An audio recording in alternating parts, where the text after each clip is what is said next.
Holidays-nale, adu namma GT Holidays da. GT Holidays, South India's #1 travel brand. You know you are special when you're with GT Holidays. Nemathi Property Management. Contact 7667008999. முதலாக திரைப்படத்தில் நடிக்கக்கூடிய ஹீரோவான கருணாநிதியின் மகன் திரு மூக்க முத்து நடித்த பிள்ளையோ பிள்ளை என்ற படத்தை ஒரு சூப்பர் ஸ்டாரோட படத்தை விலைக்கு வாங்குற மாதிரி பல லட்சம் இருக்கும், பல லட்சம் ரூபாய்க்கு இடிஏ ஸ்டார் விலை கொடுத்து வாங்கியது அந்த படத்தை டிஸ்ட்ரிபியூஷன். அப்போது சர்க்காரியா கமிஷனில் இந்த விவகாரம் விசாரணைக்கு வந்தபோது அவங்க இடிஏ கிட்ட கேட்குறாங்க, ஏங்க ஒரு புது ஆக்டர் அந்த படம் ஓடுமா கூடாதுன்னு தெரியாது, எப்படி இதை வாங்கினீங்கன்னா, அவரை பார்க்கும்போதே எங்களுக்கு இவர் மிகப்பெரிய ஹீரோவாக வருவார் என்று தெரிந்ததால் அதிக விலை கொடுத்து இந்த படத்தை வாங்கினோம் என்று சொன்னார்கள். ஆக இடிஏ குழுமத்துக்கும் திராவிட முன்னேற்ற கழகத்துக்குமான தொடர்பு 50 ஆண்டு காலத்திற்கும் அதிகமான தொடர்பு. 2006 திமுக ஆட்சியில் வேகமாக அரசு ஏன் G2க்காக இயங்குகிறது என்பதை யோசித்து பார்த்தீர்கள் என்றால், திராவிட முன்னேற்ற கழகம் சட்டவிரோதமாக சம்பாதித்த பணத்தை, கருப்பு பணத்தை வெள்ளையாக்குவதற்காகத்தான் G2 நிறுவனமே நடத்தப்படுகிறது. இந்த மணி லாண்டரிங்கை செய்யறது யாருன்னு பார்த்தீங்கன்னா முதல்வர் திரு மு க ஸ்டாலின். ஏன் முதல்வர் மு க ஸ்டாலின் இந்த மணி லாண்டரிங்கில் ஈடுபடுகிறார் என்று நான் குற்றம் சுமத்துகிறேன் என்றால், G2 நிறுவனத்திற்காக முத்திரைத்தாள் கட்டணங்கள், கைட்லைன் வேல்யூ, இது எல்லாத்தையும் மீண்டும் மீண்டும் மாற்றியது யார்? பத்திரப்பதிவுத்துறை. மூர்த்தி அவர்கள் மதுரையிலே 300 கோடிக்கு மிகப்பெரிய கல்யாண மண்டபத்தை கட்டியிருக்கிறார். இதுவும் முதல்வர் திரு ஸ்டாலின் அவர்களுக்கு தெரியும். அவரையும் மாற்றவில்லை. ஏன் மாற்றவில்லைன்னா, இவரே தான் துபாய்க்கு போய் மணி லாண்டரிங் பண்ணிட்டு இருக்காரு. 6100 கோடி துபாயிலிருந்து முதலீடு வரும் என்று இவர்கள் சொல்லி ஒரு வருடம் கடந்து விட்டது, 10 பைசா வரவில்லை. அப்ப துபாய்க்கு எதுக்கு போனீங்க? நான் சொல்றேன், அங்க போய் இடிஏ உரிமையாளர் சலாவுதீனை சந்திச்சாரா? சையத் சலாவுதீனை, இடிஏ உரிமையாளர் சையத் சலாவுதீனை முதல்வர் திரு ஸ்டாலின் அவர்கள் துபாய் சென்று சந்தித்தார். துபாய் போய் எதற்காக அவரை சந்திக்க வேண்டும்னா, இந்த இடிஏ கிட்ட G2 லேண்ட் வாங்குது அண்ட் துபாய்க்கு போறீங்க, துபாயில இருந்து முதலீடு வரும்னு சொல்றீங்க. இப்போது திரு மூர்த்தி மற்றும் திருமதி நிர்மலா ஆகியோரை வைத்து பத்திரப்பதிவு துறையை வைத்து இவர்களது பணத்தை வெள்ளையாக்குவதற்காகத்தான் G2 நிறுவனமே நடைபெறுகிறது.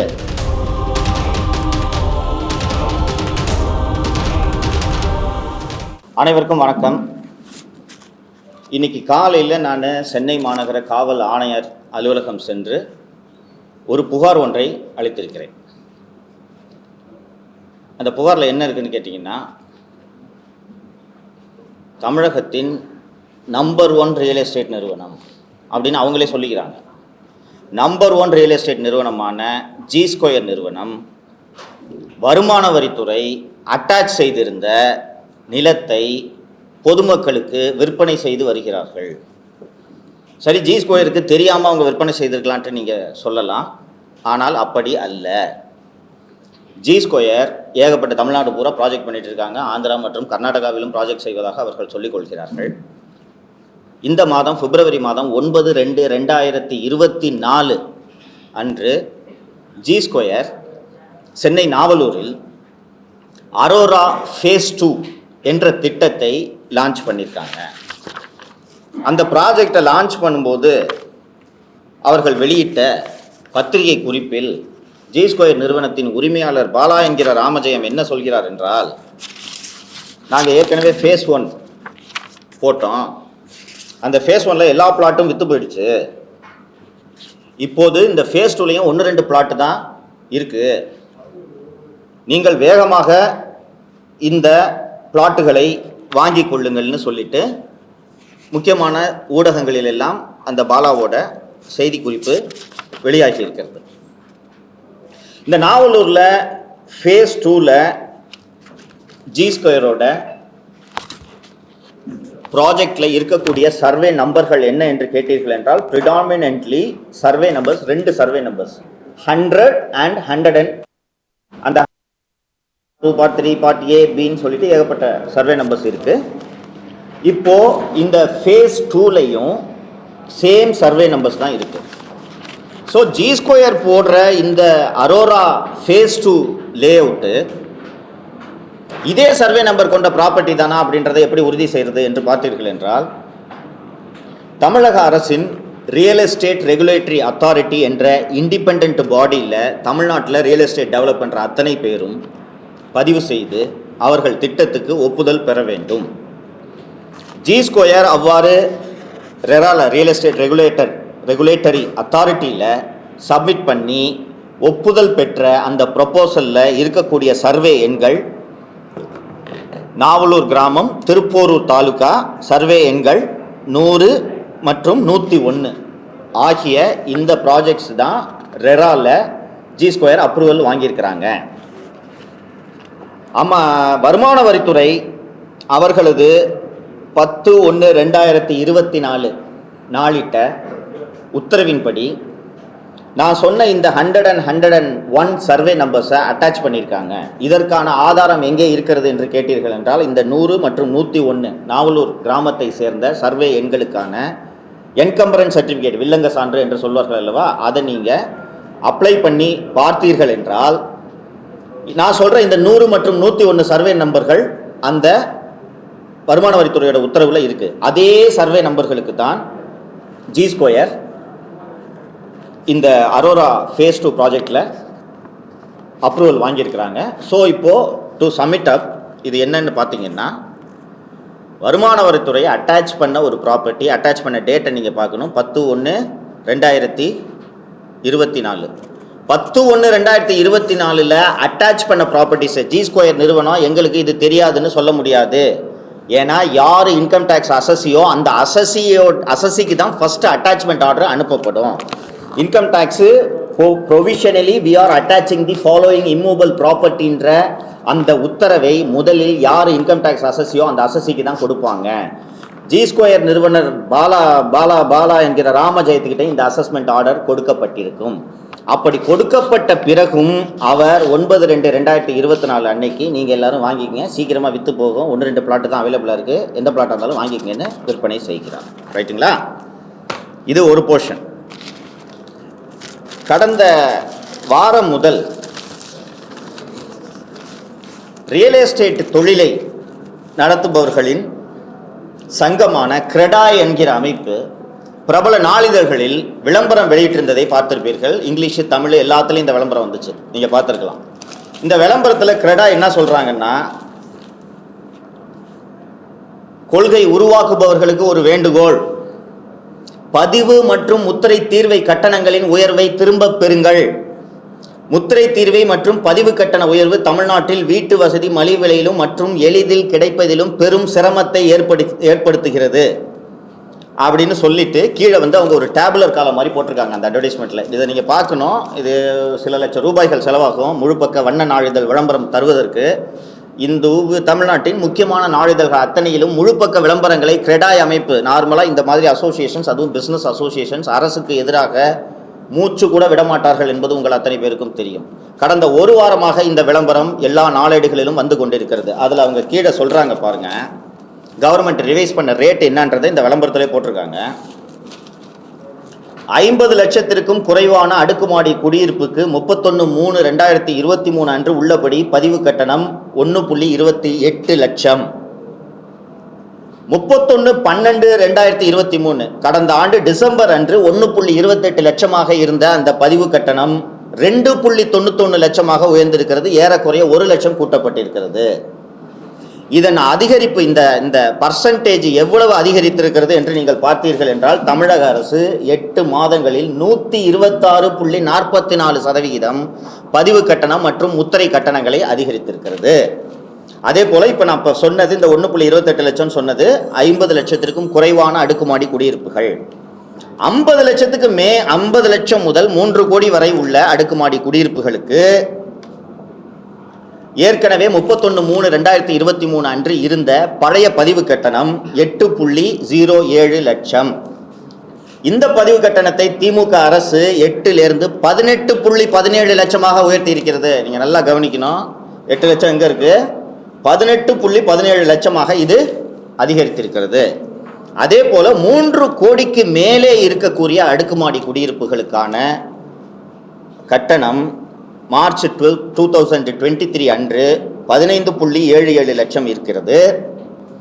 இந்த கட்டணமானது தமிழக அரசு, திமுக அரசு ரிவைஸ் பண்ணதுக்கு பிறகு கிட்டத்தட்ட 40 லட்சமாக அதிகரித்திருக்கிறது. நன்றாக கவனித்து பாருங்கள். 15.77 லட்சம் எங்க இருக்கு, 39.24 லட்சம் எங்க இருக்கு.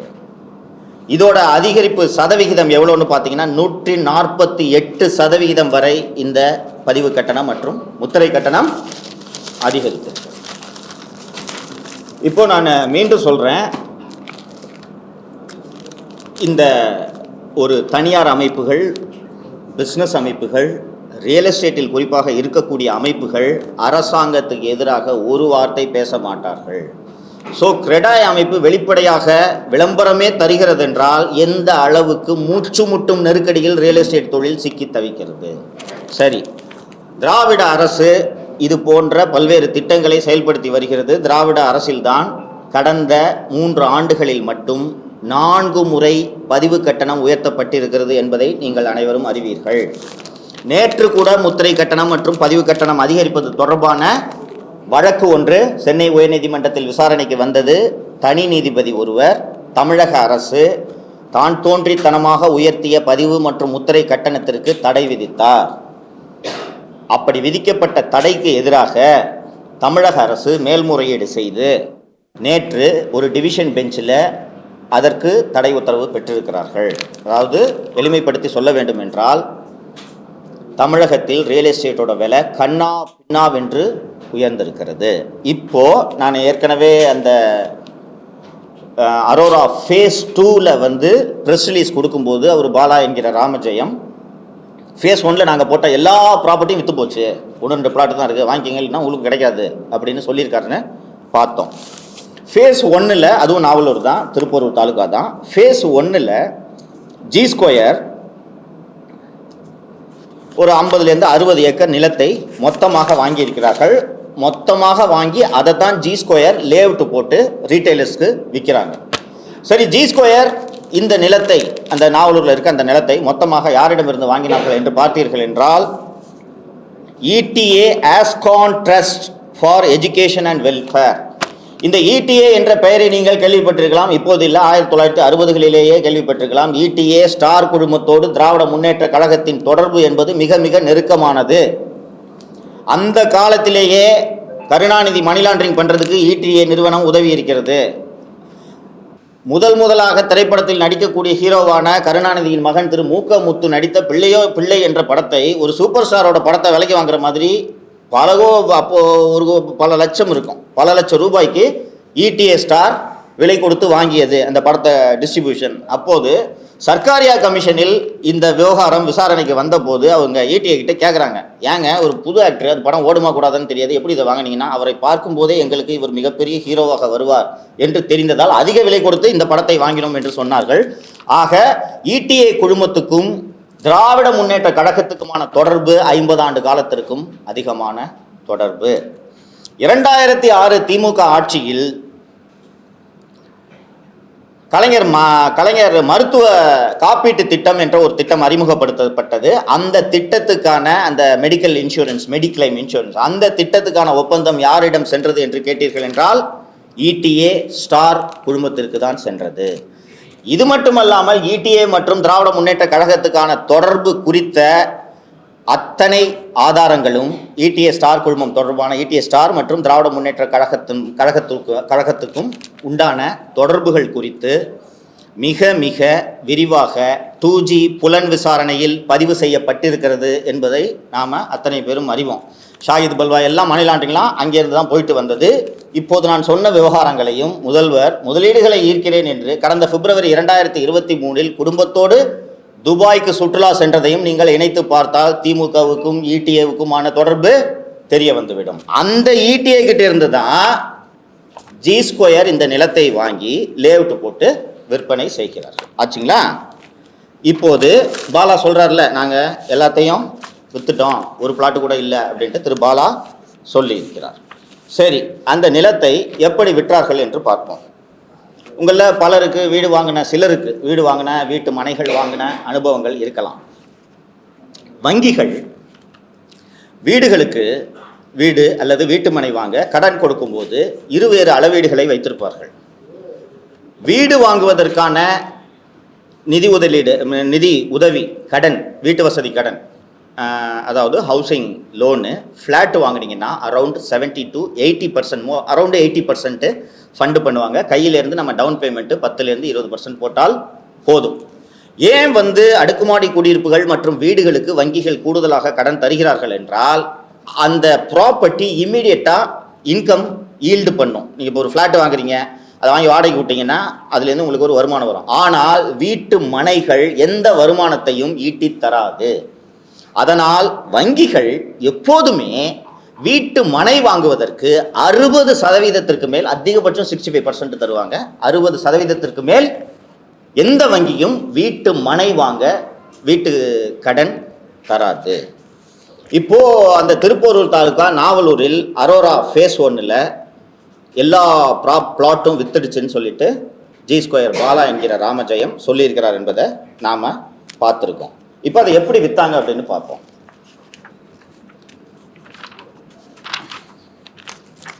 கிருபாகரன் முருகேசன் என்பவர் G2ல 1687 சதுரடி மனை வாங்கியிருக்கிறார். அந்த மனையோட மதிப்பு 84.39 லட்சம். இந்த 84 லட்சம் தான் அந்த மனையோட ஒட்டுமொத்த விலை. இப்போ இந்த 84 லட்சத்துக்கு ஒரு வங்கி எவ்வளவு கடனாக கொடுக்கும் என்று உத்தேசமாக சொல்லுங்க. எவ்வளவு கொடுப்பாங்க? எவ்வளவு வரும்? அந்த ஆமாம், அப்போ 60%னா 84 லட்சத்தில் 60% எவ்வளோ வரும்? 84 லட்சம் வீட்டு மனைக்கு HDFC வங்கி 75 லட்சம் கடனாக கொடுத்திருக்கிறது. இது போன்ற கடன்களை எந்த வங்கியும் தராது. 80 முதல் 90% நிதி உதவியை வீட்டு வசதி கடனை HDFC வங்கி இதற்கு அளித்திருக்கிறது. இது ஒன்று மட்டுமல்ல, G2 அரோரா ஃபேஸ் 1ல விற்ற அத்தனை நிலங்களும் வங்கி கடன் மூலமாக வாங்கப்பட்டிருக்கிறது. அதே போல ஹேமா பிந்து என்பவர் 72 லட்சத்திற்கு G2 ஒரு மனையை வாங்குகிறார். இந்த மனையின் மொத்த விஸ்தீரணம் 1443 சதுர அடி. இந்த மனையின் வழிகாட்டி மற்றும் சந்தை மதிப்பு 72 லட்சம். இந்த 72 லட்சத்துக்கு HDFC வங்கி அளித்த கடன் தொகை 61 லட்சம். நான் இப்போ படிக்கிற இந்த டீட்டெயில்ஸ் எல்லாத்துலேயுமே பார்த்தீங்கன்னா 90% பேங்க்ஸு ஃபண்டு பண்ணியிருக்கோம். ஓகேங்களா? அதே போல் செல்வ முத்துக்குமரன் என்பவர் ஒரு வீட்டு மனையை வாங்குகிறார். அவர் வாங்கும் வீட்டு மனை அவரோட எக்ஸ்டென்ட் கொஞ்சம் குறைவு, 663 சதுர அடி தான் வாங்குறாரு. அந்த 663 சதுர அடியோட மொத்த விலை 33.18 லட்சம். இந்த 33.18 லட்சத்துக்கு ஆக்சிஸ் பேங்க் வழங்கிய கடன் தொகை 29.43 லட்சம். 29.43. இதே போல அசோக் குமார் என்பவர் G2ல 1207 சதுர அடி வீட்டு மனையை வாங்கியிருக்கிறார். இந்த வீட்டு மனை 1207 சதுர அடினா வெறும் அரை கிரவுண்டு.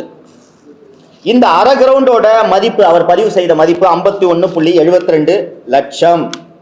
அசோக் குமார் என்பவர் G2ல 1207 சதுர அடி நிலத்தை வாங்கியிருக்கிறார். அசோக் குமார் வாங்கின அந்த அரை கிரவுண்டோட மதிப்பு 60.38 லட்சம். இந்த 60.38 லட்சம் வீட்டு மனைக்கு HDFC வழங்கிய கடன் தொகை 51.72 லட்சம்.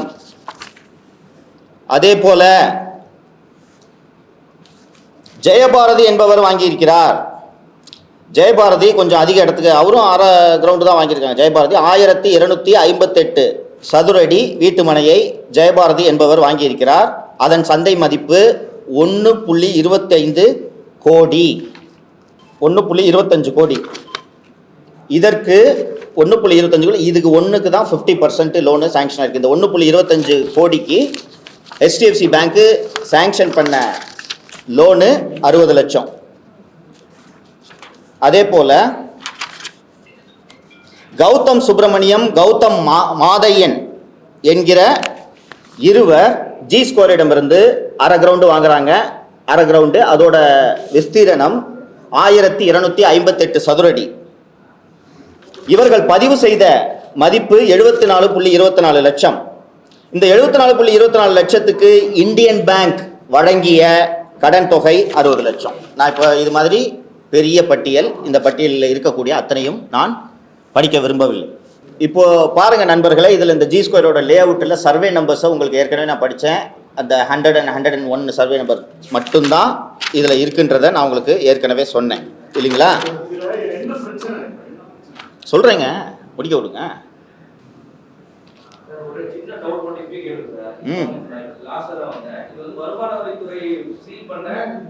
அது தனி, அது தனி, இது தனி. இது வந்து நான் இப்போ சொல்ல வரத முடிச்ச உடனே உங்களுக்கு புரியும், அது தனி. ஓகேவா? இப்போ நீங்கள் பார்த்தீங்கன்னா இந்த சர்வே நம்பர்ஸை நான் சொன்னேன். 100 and 101 தான் வந்து இடி இன்கம் டேக்ஸ் அட்டாச் பண்ணியிருக்கு அப்படின்ற விவரத்தை நான் சொன்னேன். அதே போல் ஃபேஸ் 1ல் எல்லா பிளாட்ஸும் விற்று போயிடுச்சுன்னு சொன்னேன். அந்த ஃபேஸ் 1ல் வித்த பிளாட்ஸுக்கெல்லாம் 90% எப்படி பேங்க் ஃபண்டிங் பண்ணியிருக்கு அப்படின்றதையும் நான் சொன்னேன். இப்போது எப்படி வங்கிகள் 90 முதல் 92% வரை ஒரு வீட்டு மனைக்கான கடனை தருகிறார்கள் என்பதுதான் இதில் நாம் யோசிக்க வேண்டிய கேள்வி. இப்போது நீங்கள் சோழிங்கநல்லூர்லாம் விலை அதிகமாகிடுச்சு, தாம்பரம் தாண்டி எங்கேயாவது கிளம்பாக்கன்னு எடுத்துக்கலாம். கிளம்பாக்கத்துக்கு பக்கத்தில் நீங்கள் ஒரு 2400 சதுரடி மனையை வாங்குகிறீர்கள் என்றால் அந்த மனையோட விலை 10 லட்சம் இருக்குன்னா வங்கி அதிகபட்சம் உங்களுக்கு 6 லட்சம் ரூபாய் கடன் கொடுக்கும். ஏன் கொடுப்பாங்கன்னா கைட்லைன் வேல்யூ இவ்வளோ தான் இருக்குன்ட்டு கொடுப்பாங்க. ஆனால் வங்கி 10 லட்சம் பிளாட்டுக்கு 9 லட்சம் வங்கி கடன் கொடுக்க வேண்டும் என்றால் அந்த நிலத்தின் கைட்லைன் வேல்யூ உயர வேண்டுமா இல்லையா? ஆன் பேப்பர் பத்திரப்பதிவுத்துறையின் கைட்லைன் வேல்யூ எவ்வளோ இருக்கோ அதில் எவ்வளவு நாங்கள் லோன் தரணுன்றதை வங்கிகள் முடிவு செய்யலாம். ஸோ அந்த கைட்லைன் வேல்யூவை எப்படி ஏற்றுறது? இப்போ நான் தொடக்கத்திலே சொன்னேன், இந்த கைட்லைன் வேல்யூவை மீண்டும் மீண்டும் தமிழ்நாடு அரசு உயர்த்தி இருக்கிறது, 4 முறை உயர்த்தி இருக்கிறது. இதைத்தான் கிரெடாய் அவங்க அட்வர்டைஸ்மெண்ட்டில் சொன்னாங்க, எங்களால் எதுவுமே பிஸ்னஸ் பண்ண முடியாது, வாங்க முடியாது அப்படின்னு சொல்கிறாங்க இல்லைங்களா? உங்களுக்கு நீங்கள் பார்த்துருப்பீங்க, இந்த காம்போசிட் வேல்யூன்ற ஒரு புதிய மதிப்பீட்டு முறையை தமிழக பத்திரப்பதிவுத்துறை அறிமுகப்படுத்திய பிறகு ஏகப்பட்ட வழக்குகள் இந்த கிரெடாய் அட்வர்டைஸ்மெண்ட் கொடுத்துருக்காங்க, இந்த சிக்கல் ஏற்பட்டிருக்கு. இப்போது ஏன் இதை தமிழக அரசு மீண்டும் மீண்டும் இந்த கைட்லைன் வேல்யூவை உயர்த்திக்கிட்டு இருக்காங்கன்னு பார்த்தீங்கன்னா, கருப்பு பணத்தை வெள்ளையாக்கும் சட்டவிரோத பணப்பரிமாற்றத்திற்காக தமிழக அரசு மீண்டும் மீண்டும் கைட்லைன் வேல்யூவை உயர்த்தியிருக்கு. இப்போ ஃபார் எக்ஸாம்பிள், நான் வந்து 10 கிரவுண்டு லே அவுட்டு போடுறேன். என்கிட்ட ஒரு ப்ராப்பர்ட்டி இருக்குது, 10 லே அவுட்டு போடுறேன். என்ன பண்ணுவேன்? லே அவுட்டு போட்டேன்னா மார்க்கெட்டில் எல்லோரும் வாங்கிக்கிங்க சார், விலை கம்மியாக கிடக்குது, வாங்கினீங்கன்னா வாட்ச் தரேன், டிவி தரேன், இப்படி தான் எல்லோரும் பண்ணுவாங்க. அதற்கு பதிலாக நான் ஒரு லே அவுட்டு போட்டு 10 கிரவுண்டு இருக்குது, ஒரு கிரவுண்டு 10 லட்சம்னு வச்சுக்கலாம், மொத்தமாக 1 கோடி. நான் என்ன பண்ணுறேன்? மருதுகிட்ட கூப்பிட்டு ஒரு கிரவுண்டு நீ வாங்கிக்க, அருள்மொழிகிட்ட கூப்பிட்டு நீ ஒரு கிரவுண்டு வாங்கிக்கன்னு சொல்லிடுறேன். ஸோ மருதுவும் அருள்மொழியும் என்ன பண்ணுவாங்கன்னா நேராக பேங்க்குக்கு போய் இந்த மாதிரி ஒரு கிரவுண்டு 10 லட்சம் விற்கிது, எனக்கு லோன் கொடுங்கன்னு கேட்டோன்னா பேங்க்கில் 9 லட்சம் கட்டிடுவாங்க. 9 லட்சம் யாருக்கு போகும்? யாருக்கு போகும்? ஜி ஸ்கொயருக்கு போகும். ஸோ ஜி ஸ்கொயருக்கு 9 லட்சம் ஒயிட்டில் வந்துடுது. இப்போ இதோட இஎம்ஐ யார் கட்டணும்? யார் லோன் வாங்கினாங்களோ அவங்க கட்டணும். அந்த லோனை ஜி ஸ்கொயர் கட்டிக்கும். புரியல? நான் இப்போ சொல்கிறேன், இப்போ நான் லே அவுட்டு போடுறேன், நான் தான் ஜி ஸ்கொயரு, நான் லே அவுட்டு போடுறேன், ஓகேவா? உங்களை கூப்பிட்டு நீ எதுவும் காசு கொடுக்கணும்னா போய் நீங்கள் பேங்க்கில் லோன் வாங்க, பேங்க்கில் துட்டு தருவாங்கன்னு நான் சொல்கிறேன். நீங்கள் போய் பேங்க்கில் போன உடனே ஒரு பிளாட்டுக்கு 9 லட்ச ரூபா லோன் தந்துடுறாங்க. லேண்டு உங்கள் பேரில் ரிஜிஸ்டர் பண்ணிடுவேன். இஎம்ஐ கட்டணும்ல, நீங்கள் இஎம்ஐ நான் கட்டிக்கிறேன்.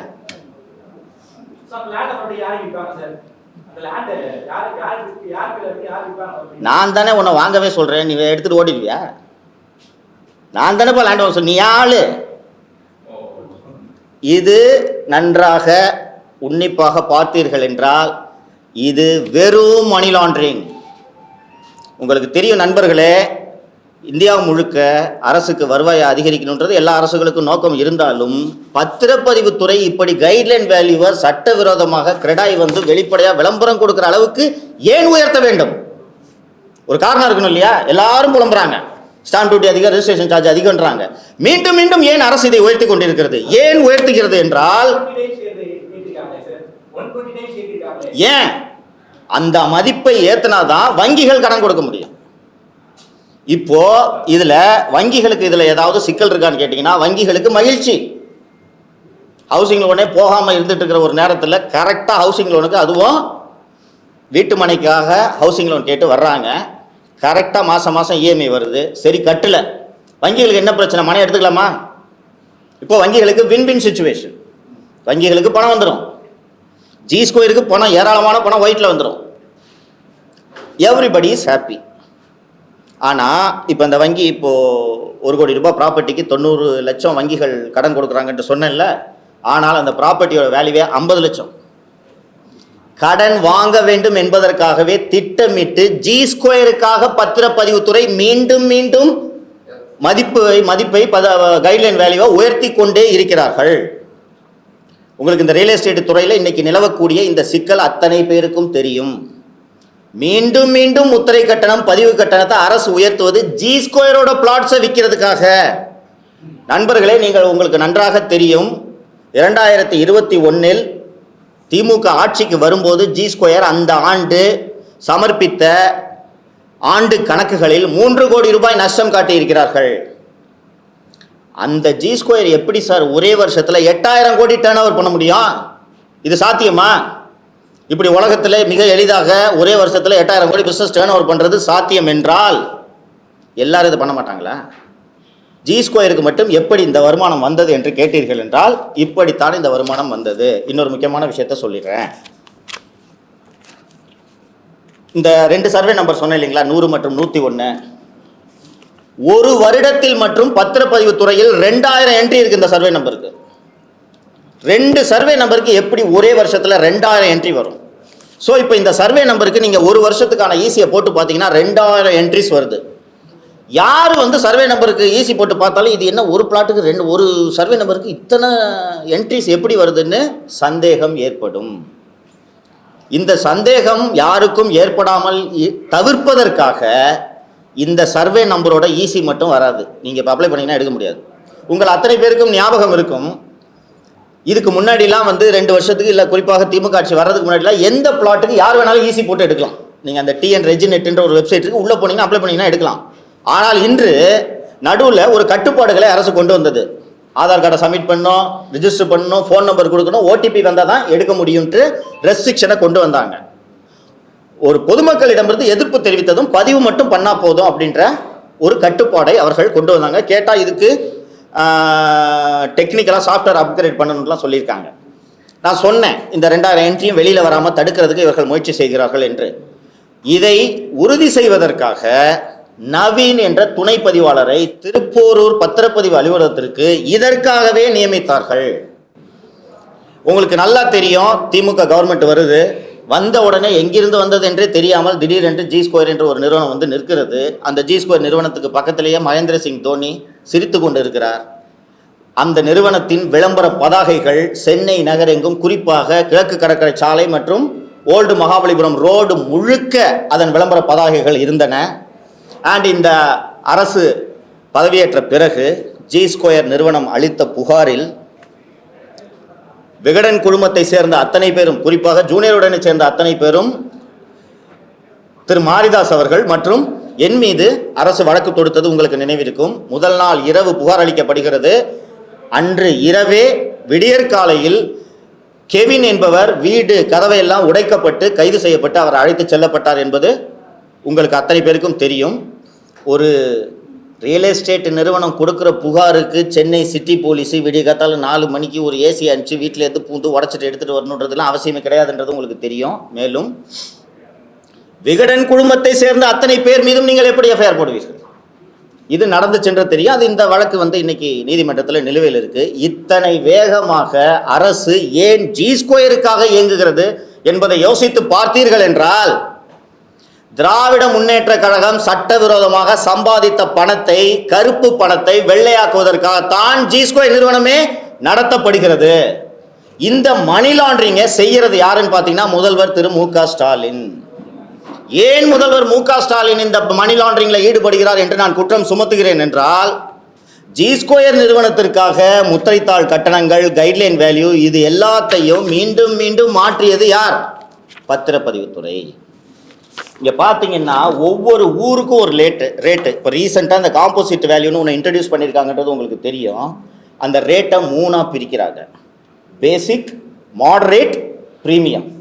இந்த பிரீமியம் எல்லாம் பார்த்தீங்கன்னா குறிப்பாக சில இடங்கள் மணப்பாக்கம், மேடவாக்கம், மணப்பாக்கத்துக்கெல்லாம் 12,000 ரூபாய் கட்டணம் விதிக்கப்பட்டிருக்குது. இது மாதிரி ஒவ்வொரு ஏரியாவுக்கும் ஒவ்வொரு ரேட்டை இந்த கவர்மெண்ட் நிர்ணயம் பண்ணியிருக்கு. இதுதான் குழப்பத்தை ஏற்படுத்தியிருக்கின்றதை நான் சொன்னேன். இப்படி இந்த ரேட்டெல்லாம் உயர்த்துறது நேரடியாக ஜி ஸ்கொயருக்கு பலனளிக்குதுன்றதையும் நான் சொன்னேன். இதை ஏற்றினா தான் பேங்க் 90% ஃபண்டு பண்ணுவாங்க. அப்போ இதை ஏற்றுறது யாரு? மினிஸ்டர் திரு மூர்த்தி மற்றும் பத்திரப்பதிவுத்துறையின் அரசு செயலர் திருமதி நிர்மலா IAS அவர்கள். இந்த 2 பேரையும் அந்த பதவிக்கு நியமனம் செய்தது யார்? முதல்வர் மு க ஸ்டாலின். இப்போ முதல்வர் மு க ஸ்டாலினுக்கு இங்கே தப்பு நடக்குதுன்னு தெரிஞ்சுன்னா மூர்த்தியையும் நிர்மலாவையும் மாற்றுறதுக்கு எவ்வளவு நேரம் ஆகும்? அவர் மாற்றவில்லை. திரு மூர்த்தி அவர்கள் மதுரையிலே 300 கோடிக்கு மிகப்பெரிய கல்யாண மண்டபத்தை கட்டியிருக்கிறார். இதுவும் முதல்வர் திரு ஸ்டாலின் அவர்களுக்கு தெரியும். அவரையும் மாற்றவில்லை. ஏன் மாற்றவில்லைன்னா இவரே தான் துபாய்க்கு போய் மணி லாண்டரிங் பண்ணிட்டு இருக்காரு. 6,100 கோடி துபாயிலிருந்து முதலீடு வரும் என்று இவர்கள் சொல்லி 1 வருடம் கடந்து விட்டது. 10 பைசா வரவில்லை. அப்ப துபாய்க்கு எதுக்கு போனீங்க? நான் சொல்றேன், அங்க போய் ETA உரிமையாளர் சலாவுதீனை சந்திச்சாரா? சையத் சலாவுதீனை, ETA உரிமையாளர் சையத் சலாவுதீனை முதல்வர் திரு ஸ்டாலின் அவர்கள் துபாய் சென்று சந்தித்தார். துபாய் போய் எதற்காக அவரை சந்திக்க வேண்டும்னா இந்த ETA கிட்ட ஜி ஸ்கொயர் லேண்ட் வாங்குது அண்ட் துபாய்க்கு போறீங்க, துபாயிலேருந்து முதலீடு வரும்னு சொல்றீங்க. இப்போது திரு மூர்த்தி மற்றும் திருமதி நிர்மலா ஆகியோரை வைத்து பத்திரப்பதிவு துறையை வைத்து இவர்களது பணத்தை வெள்ளையாக்குவதற்காக தான் ஜி ஸ்கொயர் நிறுவனமே நடைபெறுகிறது. இதில் எனக்கு எந்த விதமான சந்தேகமும் இல்லை. ஒரு அரசாங்கமே, நீங்க ஒரு அரசு எப்படிங்க இதெல்லாம் பண்ணணும் வியப்படையலாம். ஒரு அரசாங்கம் மணல் கடத்துமா? அரசாங்கம் ஜிஎஸ்டி இவேஷன் பண்ணுமா? மணலை பண்ணியிருக்காங்களா இல்லையா? ஸோ அரசாங்கமே எப்படி மணல் கடத்தலில் ஈடுபட்டதோ அதே போல அரசாங்கமே சட்டவிரோத பணப்பரிமாற்றத்தில் ஈடுபட்டிருக்கிறது. அந்த சட்டவிரோத பணப்பரிமாற்றம் ஜி ஸ்கொயர் மூலமாக நடக்கிறது. இந்த சட்டவிரோத பணப்பரிமாற்றத்தை முன்னின்று செய்பவர் முதல்வர் திரு மு க ஸ்டாலின். அமலாக்கத்துறை முதல்வர் திரு மு க ஸ்டாலின் அவர்கள் மீது வழக்கு பதிவு செய்து விசாரணை நடத்த வேண்டும். அவரது துபாய் பயணம் குறித்து விசாரிக்க வேண்டும். ஏன் 3 ஆண்டுகளுக்குள் 4 முறை பத்திரப்பதிவு கட்டணம், முத்திரை கட்டணம் மாற்றப்பட்டது என்பதை அமலாக்கத்துறை விசாரிக்க வேண்டும். ஒரு அரசாங்கமே ஒரு தனியார் நிறுவனத்துக்காக ரூல்ஸை மாத்துறது எப்படி சரியா இருக்கும்? இதைத்தான் கிரெடாய் நிறுவனம் அந்த விளம்பரத்தில் முதல் பகுதியிலேயே என்ன கொடுத்துருக்காங்கன்ட்டு நீங்க பார்த்தீங்கன்னா, கொள்கை உருவாக்குபவர்களுக்கு ஒரு வேண்டுகோள். யார் கொள்கையை உருவாக்குவது? மு க ஸ்டாலின். அவருக்கு தான் இந்த வேண்டுகோள். பதிவு மற்றும் முத்திரை தீர்வை கட்டணங்களின் உயர்வை திரும்ப பெறுங்கள். இப்போ நான் சொன்னது கரெக்டாக வருதுங்களா? ஏன் திருப்பி ஏற்றுறீங்க? ஜி ஸ்கொயருக்காக ஏற்றுறீங்க. அப்போ ஜி ஸ்கொயருக்காக வேலை செய்யக்கூடிய முதல்வர் தானே மணி லாண்டரிங்கில் ஈடுபடுகிறார். அதனால் மத்திய அரசு உடனடியாக தலையிட்டு தமிழக அரசு, குறிப்பாக முதல்வர் திரு மு க ஸ்டாலின் அவர்கள் மீது சட்டவிரோத பணப்பரிமாற்ற சட்டத்தின் கீழ் வழக்கு பதிவு செய்து விசாரணை நடத்த வேண்டும். இந்த 3 ஆண்டுகளில் ஜி ஸ்கொயர் பதிவு செய்த அத்தனை வீட்டு மனைகளின் பதிவுகள் குறித்தும் விரிவான விசாரணையை மத்திய அரசு நடத்த வேண்டும் என்பதைத்தான் இந்த நேரத்தில் தெரிவித்துக் கொள்ள விரும்புகிறேன். கொஸ்டின்ஸ் கேளுங்க. One by one.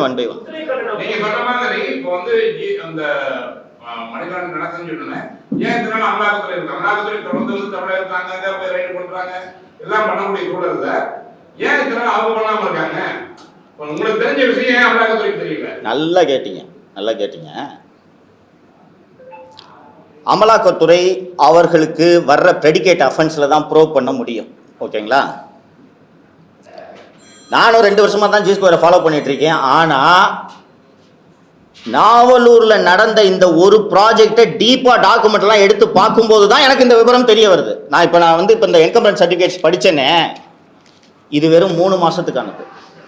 3 மாதத்துக்கான இந்த என்கம்பரன்ஸ் சர்டிஃபிகேட்டை எடுத்து படித்த போதே எனக்கு 60 லட்ச ரூபா லேண்டுக்கு 58 லட்ச ரூபா பேங்க் லோன் தர விவரங்கள் எனக்கு தெரிய வருகிறது. அமலாக்கத்துறையில் யார் இதை விசாரிச்சிருப்பாங்கன்னு நீங்கள் நினைக்கிறீங்க? அமலாக்கத்துறை எப்போது விசாரணையில் இறங்கும்? ஒரு எஃப்ஐஆர் பதிவு செய்து அந்த வழக்கிலிருந்து தான் அமலாக்கத்துறை உள்ளே வர முடியும். இப்போ இதை இன்னொரு சிம்பிளா சொல்றேன். இந்த பிரஸ் மீட் வைக்கிறதே அமலாக்கத்துறை விசாரிக்கணும்ன்றதுக்காக வச்சுக்கோங்க.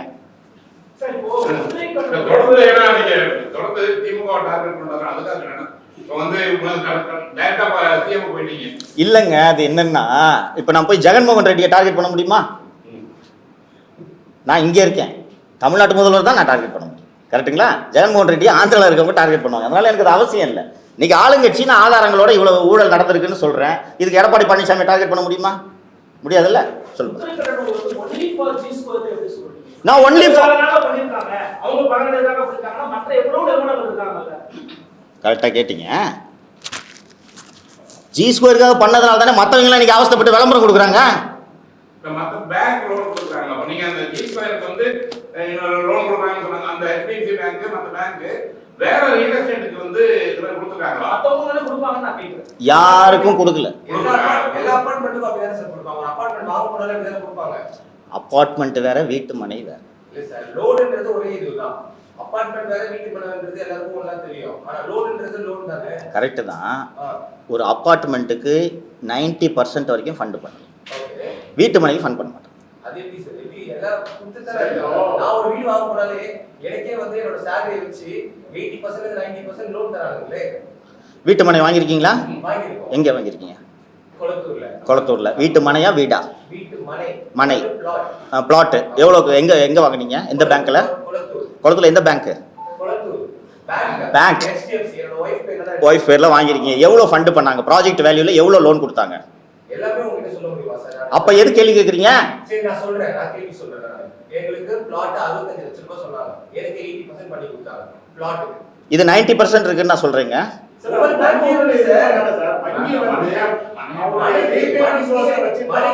ஒருத்தரா பேசுங்க. ஒரு ரீபேமெண்ட் சோர்ஸ் வச்சுதான் வங்கி வந்து பணம் தருவாங்க. இவ்வளவுதான் கொடுக்கணுங்கிறது வந்து ஒரு விதியா இருந்தாலும் எனக்கு 1 கோடி ரூபாய் மாத வருமானம் வருதுன்னு சொன்னா அவங்க 100% கூட வந்து வங்கி தான் வந்து முடிவு பண்ணுது. வங்கி முடிவு பண்ணும். எப்படி தப்புன்னு நீங்க சொல்றீங்க? ஏன் தப்புன்னு சொல்றேன்னா, இந்த வங்கிகள் இது போல கடன் கொடுப்பதே ஜி ஸ்கொயரோட ஏற்படுத்தி இருக்கக்கூடிய செட்டிங்னு நான் குற்றம் சாட்டுறேன். இல்ல சார், அந்த செட்டிங் கூட நீங்க வந்து கிளியரா கொஞ்சம் இருங்க, நான் முடிச்சிடறேன். அவர் கேட்டால் பதில் சொல்ல. ஏன் அவசரப்படுங்க? எந்த மீடியா நீங்க? எந்த யார்? இருங்க, நான் பதில் சொல்றேங்க. ஏன் எந்த மீடியான்னு கேட்க கூடாதா? இருங்க, எந்த மீடியான்னு தெரிஞ்சுக்கிட்டு பதில் சொல்றதுல என்ன தப்பு? கேட்பேன். நான் கேட்பேன். மீடியா தான். அவர் மீடியாவான்றதை ஃபர்ஸ்ட் நான் உறுதி செஞ்சுக்கணுங்க. கேட்கலாங்க. இருங்க. இல்ல இருக்கட்டும் சார். சார் அவர் மீடியாவான்னு ஏங்க இருங்க, மீடியாவான்னு தெரிஞ்சுக்கணுங்க. நானு ஆமா இல்ல நான் தெரிஞ்சுக்கணும். அதை இருங்க பிரதர், நான் தெரிஞ்சுக்கணும் அவர் எந்த மீடியா. இருங்க, எந்த மீடியான்னு தெரிஞ்சுக்கிறதுல என்ன தப்பு சொல்லுங்க. இப்ப நான் என்ன கேட்டேன்? உனக்கு பதில் சொல்ல முடியாதுன்னு சொன்னேன்னா? இல்ல சார். சார் இப்ப நீங்க எந்த மீடியான்னு கேட்கறதுல என்ன தப்பு? சார் அவர்கிட்ட அவர் கேள்வி கேட்கிறாரு. குளத்தூர்ல எவ்வளவு ஃபண்டிங் பண்ண கேட்டா அந்த டீட்டெயில் சொல்ல முடியாதுன்னு அரைகுறையா தான் கேள்வி கேட்பேன்னா அப்பதான் சரி இருங்க, கேள்விக்கு போங்க. மீடியா எந்த மீடியான்னு கேட்டு பதில் சொல்றதுல தப்பு இல்லை. உனக்கு பதில் சொல்ல முடியாதுன்னு சொன்னேன்னா அப்புறம் என்ன? இருங்க நீங்க கேளுங்க. இருங்க, கேட்டதுனால தாங்க கேட்கிறேன். அவர் பத்திரிகையாளர். ஏங்க அவர் பத்திரிகையாளர் சந்தேகம் வரதுனால தாங்க கேட்கிறேன். புரிஞ்சுங்க. கேளுங்க. இருக்கட்டும், கேளுங்க. என்ன சொல்லலாம்? ஆமா. எது எந்த கொஸ்டின் கேட்குறீங்க? ஆமாங்க, இத நான் குற்றம் சுமத்துகிறேன். இதுதான் ப்ரூஃப்னு நான் சொல்றேன். இந்த வங்கிகள் இதை அமலாக்கத்துறை விசாரிக்க வேண்டும் என்று நான் சொல்லுகிறேன். இது மாதிரி ஆமா. ஏங்க நான் ஒரு குற்றம் சுமத்துறேன், இதை ஏஜென்சி விசாரிக்கணும்னு சொல்றேன். வேற என்ன சொல்லணும்னு எதிர்பார்க்குறீங்க? இது நான் குற்றம் சுமத்துறேன். நான் குற்றம் ஒரே சந்தேகப்படுகிறேன். ஒரே வருடத்தில் 2000 என்ட்ரி ஒரு 2 சர்வே நம்பருக்கு எப்படி வந்தது? ஒரு வீட்டு மனைக்கு 90% லோனை காஸ்ட்டை எப்படி வங்கிகள் அட்வான்ஸாக கொடுத்தன? இதில் ஏன் வங்கிகளுக்கு எந்த விதமான சிக்கலும் வராது என்றால், இது எப்படி மணி லாண்டரிங்னு கேட்டிங்கல்ல நீங்கள் பிரதர், உங்கள்கிட்ட தான் சொல்கிறேன். நான் இப்போ இந்த சொன்னேன் அருள்மொழிக்கிட்ட என் ஆளை 10 பேரை விட்டு நீங்கள் பேங்க்கில் போய் லோன் வாங்கிக்கிட்டு பணத்தை வந்து என்கிட்ட ஒயிட்டில் ஜி ஸ்கொயருக்கு வந்துடும். 15 வருஷம் இஎம்ஐ கட்டணும் இல்லையா? அந்த 15 வருஷம் இஎம்ஐயை நான் கேஷில் கட்டிக்குவேன். புரியுதுங்களா? இப்போ நீங்கள் தான் இருக்கீங்க, நீங்கள் ஆளுன்னு வச்சுக்கோங்க. நான் வந்து உங்கள்கிட்ட பாஸ் இந்த பிளாட்டை வாங்கிக்கிங்க, போய் ஹவுசிங் லோன் போங்க, 10 லட்ச ரூபா பிளாட்டு 9 லட்ச ரூபா உங்களுக்கு லோன் கொடுப்பாங்கன்னு சொல்லி உங்களுக்கு ஒன்றும் கஷ்டம் இல்லையா? போய் அப்ளை பண்ணுறீங்க, 9 லட்ச ரூபா லோன் கொடுத்துரும், 9 லட்சம் செக்கை என்கிட்ட கொடுத்துருங்க. நீங்கள் அந்த கட்ட வேண்டிய மீதி 1 லட்சத்தையும் நான் கட்டிடுவேன். உங்களுக்கு இதுக்கப்புறம் மாதம் இஎம்ஐ கட்டணும்ல நீங்கள் 10 வருஷத்துக்கு. இதை நான் கேஷில் கட்டிக்கிட்டா மாதம் 40,000 ரூபா கட்ட முடியாதா கேஷில்? பேங்க்ல தான் சார் எல்லாமே ஆட்டோமேட்டிக்கா டெபிட் இஎம்ஐ பேங்க்கில் ஒரு இன்ஸ்டால்மெண்ட்டு மாதம் மாதம் கட்ட முடியுமா முடியாதா? 40,000 45,000 முடியுமா முடியாதா? முடியாது. முடியும். எல்லா மாசமும் முடியாது சார். அப்படி முடியாம தான் இன்னைக்கு ஜி ஸ்கொயர் நம்ம கேஷா கட்டினா நம்ம சொன்ன டேட்டை விட 5வது இஎம்ஐனா நம்ம வந்து அதுக்கு முன்னாடி நம்ம கட்டினாலோ பின்னாடி கட்டினாலோ அவனோட டேட் படி நமக்கு லோன் எடுத்துருக்கேன் பெனால்டி வரும்ல. நம்ம செக்அப் எதுக்கு கொடுத்துருக்கோம்? செக் கொடுத்துருக்கா ஆட்டோமேட்டிக்கா டெபிட் பண்ணி ஏங்க இஎம்ஐ லோனோட இஎம்ஐக்கு போஸ்ட் டேட்டட் செக்ஸ்லாம் வாங்குறது இல்லைங்க. எப்படி பண்றாங்க? சரி, நீங்க பிளாட் வாங்கியிருக்கீங்க, நீங்க எப்படி திருப்பி கட்டுறீங்க? எங்களோட ஆட்டோமேட்டிக்கா டெபிட் ஆயிடும். எல்லாரும் ஆட்டோமேட்டிக்கா டெபிட் பண்ணணும் கட்டாயம் ஒன்றும் கிடையாது. இஎம்ஐயை இருங்க பாஸ், இஎம்ஐயை ஆட்டோமேட்டிக்கா வங்கி மூலமா தான் கட்டணும்ட்டு ஏதாவது விதி இருக்கிறதா? இல்லைன்ற நான் அது உங்களுக்கு தெரியல பாஸ், விட்டுருக்க. இல்ல சார், அப்ப உங்களுக்கு தெரியலன்னு சொல்லுவாங்க. பரவாயில்ல, நீங்க அதை நீங்க நினைச்சிட்டு போங்க.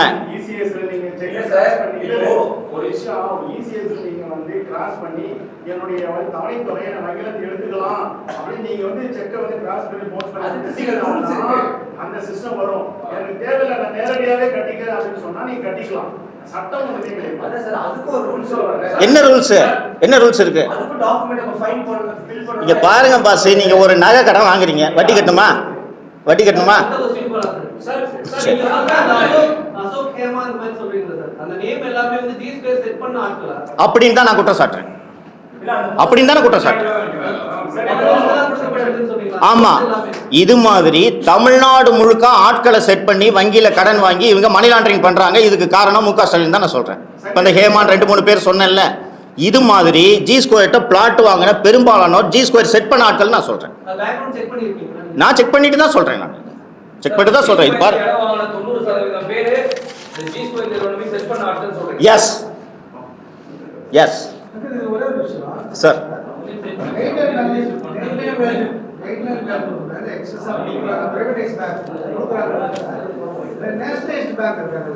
அவங்க எதுக்கு ஒரு கம்ப்ளைண்ட் பண்ண மத்திய அரசு இது மாதிரி பிரைவேட் பேங்க்ஸ்ல வந்து கைட்லைன் பேர்ல கொடுக்குறாங்க, நேஷனலைஸ் பேங்க்ல வந்து ஆஃபர் பண்றது இல்ல அப்படின்னு ஒரு குற்றச்சாட்டை இவங்க சம் மோட்டிவ் தனியார் நிறுவனத்துக்கு தனியார் கட்டுமான நிறுவனத்துக்கு சார் பப்ளிக் செக்டர் பேங்க்ஸ் இதுல இருக்கு. இல்ல இருக்குல்ல, இது also included in your version.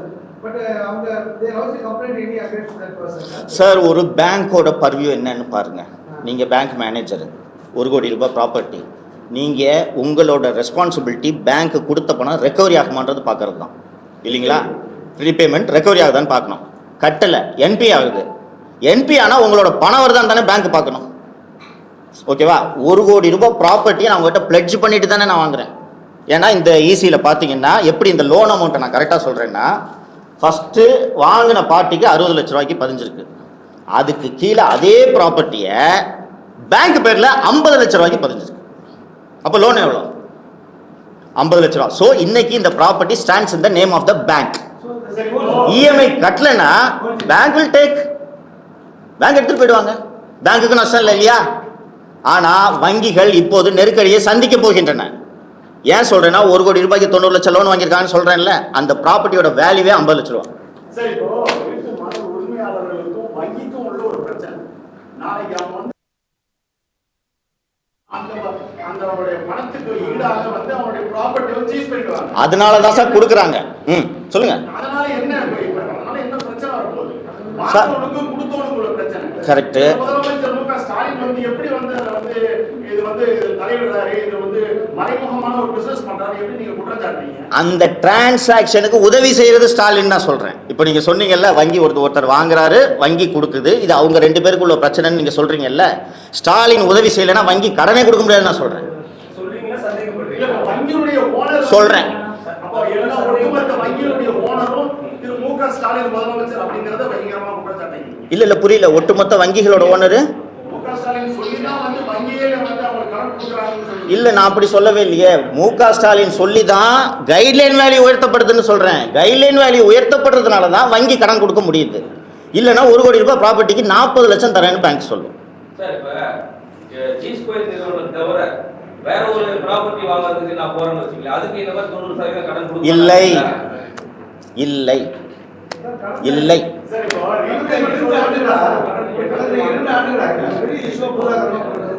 இந்த விஷயம் ஆல்ரெடி அவர் mention in this same thing 2 வருஷமா இது வந்து ஒரு பூதாகரமான ஒரு பக்காத்தி கவுண்ட் மாதிரி போயிருக்கு. Everybody like knows what is happening, what is going on தெரியும். இந்த சூழல்ல இந்த 2 ஆண்டு நடக்கிற இந்த பரிமாற்றங்கள் மத்திய அரசு வந்து என்ன நடவடிக்கை எடுக்குது? மத்திய அரசு எந்த நடவடிக்கையும் எடுக்கல. ஃபர்ஸ்ட் மத்திய அரசுக்கு இந்த விஷயம் தெரியாது. ஒன்றும் இல்லை சார், சிம்பிளாக யாரோ கேட்டாங்க எப்படி இது அமலாக்கத்துறைக்கு தெரியாதான்ட்டு யாரோ கேட்டாங்க. யாராவது உட்கார்ந்து இதை டீகோட் பண்ணணும். சரி, இப்போ மணி லாண்டரிங்ல இடி உள்ள வர முடியும். மணி லாண்டரிங்ல பிரெடிகேட் அஃபென்ஸ் இல்லைனாலும் இடி உள்ள வர முடியும். துபாய்க்கு போய் இன்வெஸ்ட் பண்ணீங்கல்ல, அதில் வந்தாலே தாராளமாக வரலாம். ஃபெரா ஃபெமா அண்ணாமலை நிறைய பேசுறவரு, அண்ணாமலை நிறைய இது பண்றீங்க, இது அவருக்கு தெரியாம இது உடனே டக்குன்னு நீங்க சொன்ன மாதிரி உடனே ரைடு போடுறது வந்து யாரும் மனசில் தான் போயிட்டாரு அண்ணாமலை. இது நீங்க அண்ணாமலை கிட்ட தான் கேட்கணும். நீங்க வேற கவனிப்பாங்க. 10,000 பேர் கஸ்டமர் சொல்றாங்க. 10,000 பேர் அவங்க வச்ச ஆளா தான் இருப்பாங்களா?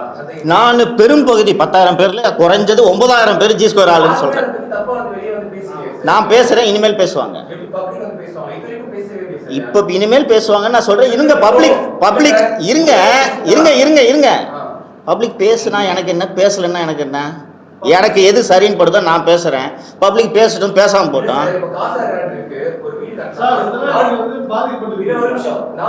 பாதிக்கப்பட்டவங்க மட்டும் தான் பேசணுமா? ஏங்க பாதிக்கப்பட்டவங்க மட்டும்தான் பேசணுமா? இந்த மாதிரி நான் புலனாய்வு செஞ்சதில் எனக்கு இந்த விவரங்கள் தெரிஞ்சிருக்குன்னு எடுத்து பொது வெளியில வைக்கிறேன். பாதிக்கப்பட்டவங்க தான் வெளியில சொல்லணுமா? நான் ஜிஸ்கோல 1 கோடி ரூபாய் கொடுத்து பிளாட் வாங்க நிலைமையில நான் இருக்கேன்.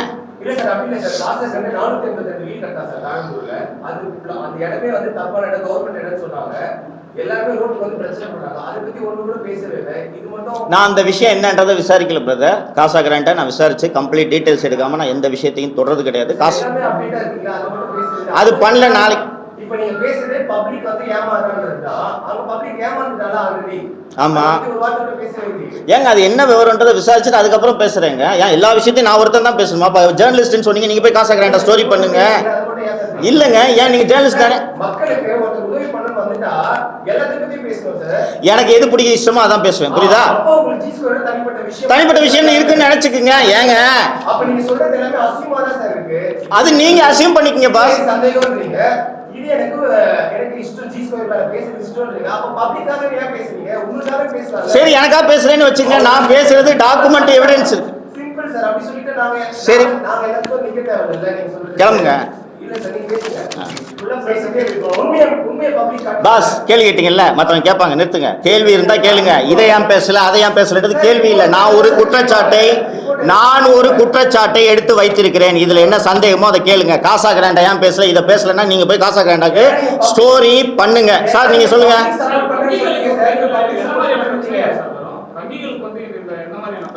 வங்கிகளுக்கு உடனடியாக எந்த பிரச்சனையும் பெரிதாக வராது. இஎம்ஐ கட்டிக்கிட்டு இருக்கிற வரைக்கும் எந்த பிரச்சனையும் வங்கிகளுக்கு வராது. ஆனா இப்போது எப்படி அது நம்ம சொல்ல முடியாது. இது அந்த சரியான முறையில் வங்கிகள் செயல்படுகிறதா இல்லையான்றதை தான் விசாரிக்கணுன்றதுக்காக தான் நான் சொல்றேன். எனக்கு நான் இப்போது ஜி ஸ்கொயர் வந்து இன்கம் டேக்ஸ் அட்டாச் பண்ண ப்ராப்பர்ட்டியை ஜி ஸ்கொயர் லேஅவுட் போட்டு விற்கிறாங்கன்றதுக்கு நான் ஆணையர் அலுவலகத்தில் புகார் கொடுத்துருக்கேன். ஜி ஸ்கொயர் முதல் நாள் நைட்டு கொடுத்த கம்ப்ளைண்ட்டில் காலையில் எஃப்ஐஆர் போட்டாங்கல்ல, அது மாதிரி இதுக்கு நடவடிக்கை எடுக்கிறாங்களான்ட்டு பார்ப்போம். இதை நான் பொது வெளியில் வச்சுட்டேன். நான் எல்லாத்துக்கும் நான் போய் புகார் கொடுத்துட்டு இருக்க முடியாது. பொது வெளியில் இந்த ஆதாரங்களை வச்சுட்டேன். ஏஜென்சிஸ் என்கிட்ட டீட்டெயில்ஸ் கேட்டாங்கன்னா இதை ஃபர்னிஷ் பண்ணுறதுக்கு நான் ரெடியாக இருக்கேன்.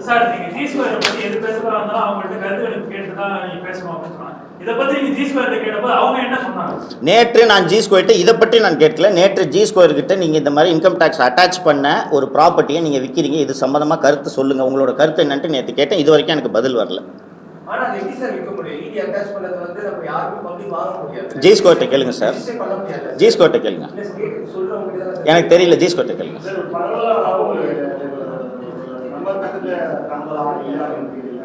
சவுக்கு சங்கர் வந்து எதை பற்றி பேசலாம், கையூட்டு பெறுவதற்காகவே இந்த மாதிரியான பிரச்சனைலாம் கலப்பறாரு.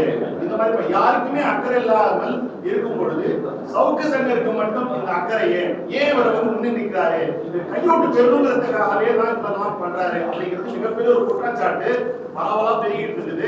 நாங்களும் கேட்டிருக்கோம். உங்களுடைய கருத்து தாரா இருக்கலாம். உண்மை என்னன்னு விசாரிச்சு கண்டுபிடிச்சு நீங்களே செய்தி வெளியிடுங்கள். மகிழ்ச்சி. டபுள் என்ட்ரி எவ்வளவு நாள் சார்? யூனிவர்சிட்டி பீரியட் எந்த டபுள் என்ட்ரி? ஒரே சர்வே நம்பர் அது எவ்வளவு?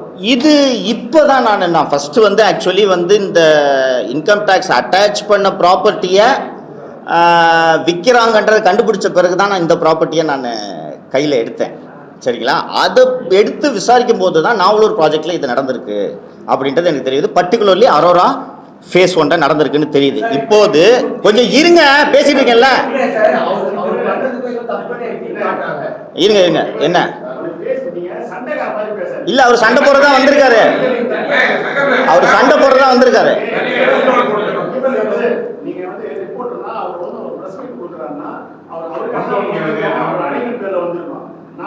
நம்ம சைடுல உள்ள ஒரு இத பேசணும். சண்டைகார மாதிரி கேட்க கூடாது. நமக்கு தேவை தகவல்கள் தான்.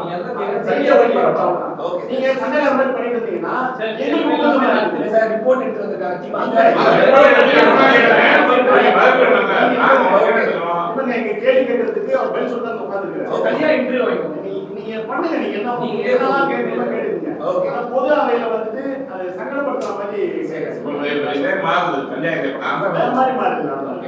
சார் சொல்லுங்க சார். இப்ப நீங்க வந்து இடிஏ குரூப் ஸ்டார் குழுமம் வந்து இதோட சலாவுதீன் வந்து துபாயில வந்து முதலமைச்சரை சந்திச்சாரு அப்படிங்கறத நீங்க குற்றச்சாட்டு. ஆனா இதுக்காக தான் அவங்க சந்திச்சாங்கன்னா வேற ஒரு காரணத்துக்காக வந்து வெளியில போயிட்டு ஒருத்தரை சந்திக்க கூடாது அப்படின்றதுலாம் எல்லாம் சட்டக்கட்டா இருக்காங்க. இல்லை சார், அந்த மாதிரிலாம் சட்டம் எதுவும் இல்லைங்க சார். முதலமைச்சர் துபாய்க்கு சென்றது முதலீட்டுக்காகன்னு சொன்னார். முதலீட்டுக்காகத்தான் நான் இவர்களை பார்த்தேன் என்று சொன்னார். ஆனால் 1 வருடங்கள் கடந்தும் 2 வருடங்கள் கடந்தும் இன்னும் அந்த முதலீடுகள் வரவில்லை. அதனால் எதிர்க்கட்சித் தலைவர் எடப்பாடி பழனிசாமியும் ஒரு முதலீடு வாங்க போகிறாரா, இவரோட முதலீடு செய்ய போகிறாரான்ற குற்றச்சாட்டை சுமத்திருக்கார். எனக்கும் அந்த சந்தேகம் இருக்கிறது. நீங்கள் துபாய்க்கு போயிட்டு 2 வருஷம் ஆன பிறகும் கூட ஒரு முதலீடு கூட நீங்கள் ப்ராமிஸ் பண்ண முதலீடு வரலன்றேன். அப்போ எதுக்கு போனீங்கன்ற கேள்வி எழுகிறது. இந்த சந்தேகத்தின் அடிப்படையில் தான் நான் சொல்கிறேன். இப்போ திரைப்படத்துறையில வந்து இடிஏ குரூப் வந்து நிறைய ஃபைனான்ஸ் பண்ணியிருக்காங்க. கலைஞர் குடும்பத்துக்கு மட்டும் வந்து அவங்க எடுத்த படங்களுக்கு மட்டுமே அவங்க ஃபைனான்ஸ் கொடுக்கல. ஜெயலலிதா வாங்கியிருக்கிறாங்க, பாலாஜிங்கிற ஒரு ப்ரொடியூசர் வாங்கியிருக்கிறாரு, சிவாஜி கணேசன் வாங்கியிருக்கிறாரு, ஒட்டுமொத்த சினிமா துறையுமே ஃபைனான்ஸ் வாங்கியிருக்காங்க. அதுக்கு அவங்க விநியோக உரிமையை வாங்கிக்குவாங்க. சர்க்காரியா கமிஷன்ல இந்த விஷயம் குற்றச்சாட்டாக பதிவு செய்து விசாரிக்கப்பட்டிருப்பதால் அதை சொல்றேன் நான். நீங்க சொல்ற மற்ற விஷயங்கள் அந்த விசாரணையில் வரல. அது சர்க்காரியா கமிஷன் ரிப்போர்ட்ல இன்னும் அவைலபிள் இருக்கு. அதனால தான் நான் அதை ரெஃபர் பண்றேன். அவ்வளோ ஓல்டு இவங்க தொடர்பு, இடிஏ மற்றும் இவர்களது தொடர்பு அவ்வளவு பழையது அப்படின்றது அதுக்காக தான். Sir, you can have a copy. அந்த ஐடி அட்டாச் பண்ண ஒரு 10-12 சர்வே நம்பரை உங்க ஜி ஸ்கொயர் ப்ராஜெக்ட் போட்டு விற்கிறாங்க. பொதுமக்கள் ஏமாற போகிறார்கள். இன்கம் டேக்ஸ் அட்டாச் பண்ண லேண்டை இவங்க விற்கிறத நீங்க தடுக்கணும். பொதுமக்கள் ஏமாறக்கூடாதுன்றதுக்காக கமிஷன் கம்பெனி